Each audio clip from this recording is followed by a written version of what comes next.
In the heart of the Peloponnese, cradled by the formidable peaks of Mount Taygetus, lay a city-state unlike any other in the ancient world. This was Sparta, a name that would echo through millennia, synonymous with iron will and unwavering discipline, forged in the valley of the Eurotas River. Its society was not built on marble temples or grand philosophies, but on the unyielding strength of its people. Here, the ultimate citizen was the ultimate warrior, a cog in a perfectly synchronized military machine.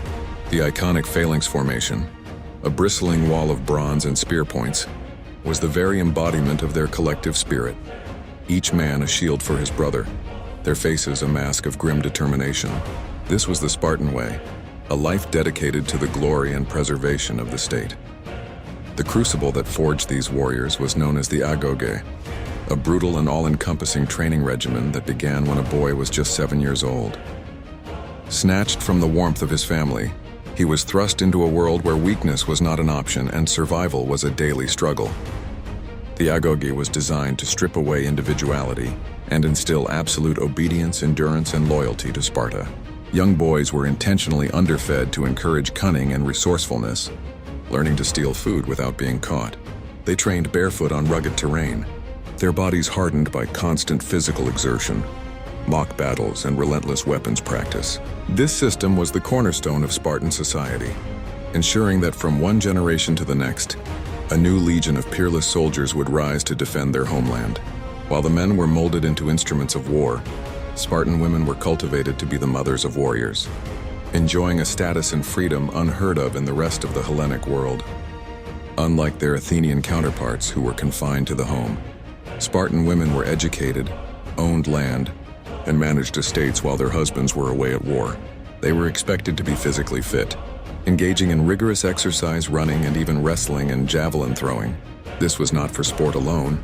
It was believed that strong mothers produced strong children. The Spartan woman's role was paramount, her resolve as steely as any hoplites. Her parting words to a son or husband marching to battle captured this spirit perfectly as she handed him his shield, with it or on it. Come back victorious or come back carried upon your shield, but never in retreat. The ultimate test of this martial society came in 480 BC at a narrow coastal pass known as Thermopylae. Here, a colossal Persian army intent on conquering Greece was met by a tiny, defiant force led by King Leonidas and his 300 Spartans. Against overwhelming odds, the Spartans used the terrain to their advantage, creating a bottleneck where the Persians' numerical superiority was nullified. For days they held the pass, their superior training, discipline, and bronze-clad phalanx proving devastatingly effective against wave after wave of attackers.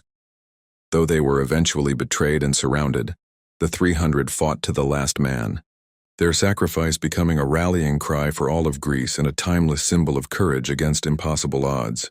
Today, the once mighty city-state of Sparta lies in ruins, its barracks and training grounds reclaimed by the quiet landscape. Yet, the legacy of its people endures, a powerful narrative of discipline, sacrifice, and unwavering devotion to a cause greater than oneself.